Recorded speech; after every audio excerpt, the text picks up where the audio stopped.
Pria ini bernama Baikuni atau lebih dikenal dengan nama Babe.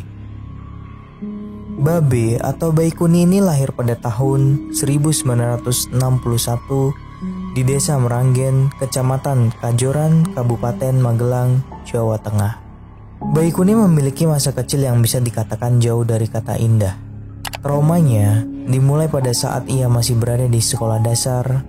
Baikuni beberapa kali tidak bisa naik kelas, padahal ia sudah berumur 12 tahun. Namun ia masih saja berada di kelas 3 SD. Hal ini membuatnya sering diolok-olok oleh temannya dengan kata si bodoh. Hal ini diperparah lagi dengan kedua orang tuanya yang sering melakukan kekerasan fisik kepada dirinya. Karena ia sudah merasa tidak betah lagi berada di rumah, Baikuni memutuskan untuk kabur dari rumahnya. Ia pun kabur dan mencari penghidupan di Jakarta. Setelah sampai di Jakarta, Baikuni ini tidak tahu harus tinggal di mana karena ia sama sekali tidak memiliki sanak saudara di sana. Akhirnya, Baikuni pun hidup dengan menggelandang dan mencari uang dengan mengamen di daerah Lapangan Banteng. Di sana, nasib baik pun juga tidak datang kepada Baikuni. Kehidupan Jakarta yang keras, mau tidak mau harus ia jalani. Di umur yang masih belia, ia sudah harus dihadapkan dengan kejamnya dunia. Hingga parahnya, Baikuni ini pernah mendapatkan kekerasan seksual oleh beberapa preman jalanan.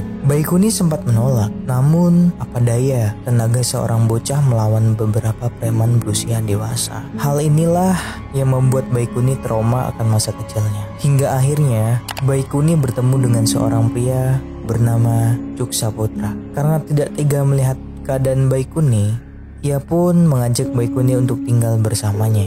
Baikuni ini dibawa ke daerah Kuningan untuk membantunya mengurus kerbau miliknya. Baikuni ikut dengan Saputra selama beberapa tahun hingga kini usianya 21 tahun. Dan di usia inilah Baikuni dikenalkan dan dinikahkan dengan seorang saudara Cuk Saputra yang bernama Ira. Namun disinilah Baikuni mulai menyadari sesuatu setelah menikah. Baikuni sama sekali tidak memiliki rasa ketertarikan terhadap istrinya. Bukan karena tampilan fisiknya, namun ia merasa sama sekali tidak tertarik kepada lawan jenisnya. Selain itu juga, ia masih memiliki trauma akan masa kecilnya. Bahkan ia juga mengakui selama menikah, mereka sama sekali tidak pernah sekalipun melakukan hubungan suami istri. Hingga sampai akhirnya sang istri pun meninggal karena sakit. Sepeninggalan istrinya, Baikuni kembali lagi ke Jakarta untuk merantau pada tahun 1992. Kali ini ia memulai perjalanannya di kawasan Terminal Saya Gedung dengan menjadi pedagang asongan. Di sana juga ia mulai merawat beberapa anak jalanan yang kurang perhatian dan kasih sayang. Dan disinilah hasrat seksual yang menyimpang dari Baikuni mulai disadarinya. Saat melihat anak-anak itu, Baikuni ini merasa ada sesuatu hasrat yang muncul dalam dirinya. Hingga pada suatu hari, si A ini seorang bocah berusia 9 tahun bersama beberapa temannya menginap di kontrakan Babe. Seperti hari-hari biasanya, saat pagi mereka akan menyebar untuk memulai kegiatan mereka, yaitu mengamen di daerah Terminal Pulau Gadung. Saat hari sudah mulai malam, mereka akan berkumpul kembali di rumah kontrakan Babe. Namun pada malam itu, ternyata si A sendiri yang datang ke sana. A juga sama sekali tidak merasa takut karena ia memang sudah kenal dan sering menginap di kontrakan Babe. Karena merasa ada kesempatan, Babe pun mulai merayu si A untuk melakukan hubungan badan. Namun tentu saja si A menolak. Karena kesal ditolak, Babe langsung saja mencekik lehernya hingga akhirnya bocah itu tewas.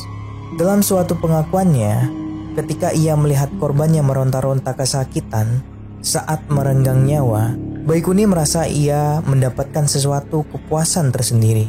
Baikuni merasa ia sangat puas melihat keadaan saat si bocah itu sudah tewas. Barulah Babe melakukan aksi bejatnya dengan menyodomi korbannya. Aksi kekejaman Babe tak sampai di sana. Setelah selesai dengannya, Babe langsung saja memutilasi bocah itu menjadi 4 bagian.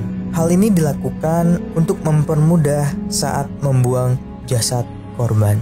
Akhirnya pada tanggal 8 Januari 2010 ditemukan jasad seorang bocah yang sudah termutilasi tanpa kepala yang diletakkan dalam kardus di pinggir jembatan raya Bekasi kilometer 27 arah Cakung, Jakarta Timur.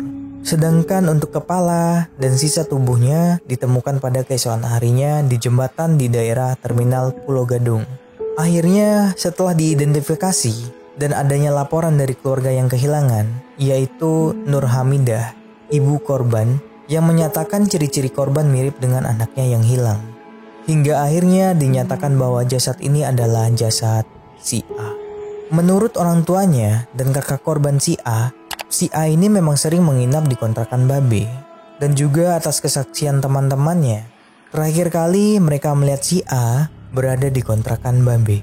Atas dasar inilah pada 10 Januari 2010, polisi melakukan penangkapan terhadap Baikuni di rumahnya di Gang Masjid Haji Dalim, Pulau Gadung, Jakarta Timur dengan tuduhan pembunuhan dan mutilasi. Saat ditangkap, Babe pun pasrah tanpa melakukan perlawanan. Di rumahnya, polisi juga menemukan beberapa kardus, sebilah golok, dan baju milik si A yang sudah berlumuran darah. Para tetangga yang melihat kejadian ini juga tidak menyangka karena di daerah itu Baikuni dikenal baik dan sayang terhadap anak-anak. Hasil otopsi juga menyatakan adanya kekerasan seksual yang dilakukan kepada korban. Saat interogasi, Babe mengaku setidaknya sudah ada 14 anak jalanan yang dibunuhnya. Pembunuhannya dilakukan sejak tahun 1995 hingga yang terakhir bocah 9 tahun. Motifnya juga sama, yaitu untuk menyalurkan hasrat seksual yang menyimpang dari Baikuni. Dan jika menolak, mereka akan dibunuh oleh Babe. Yang lebih mencengangkan lagi, dari ke-14 korban, mereka semua adalah bocah laki-laki yang berusia 4 hingga 14 tahun, yang semuanya kurang mendapatkan perhatian dari keluarganya. Dan beberapa dari mereka sudah dimutilasi oleh Babe. Dari sini kita mengetahui jika Baikuni bukan hanya sekedar mengidap homoseksual dan pedofilia, namun juga nekrofilia, yaitu ketertarikan seksual dengan mayat. Baikuni juga mengaku ia selalu menyesal setelah ia melakukan pembunuhan. Namun apa daya, ia selalu saja tidak kuat untuk menahan nafsu bejatnya. Baikuni juga berkata bahwa ia bersyukur karena sudah ditangkap setelah aksinya selama 15 tahun tidak terhendus oleh polisi.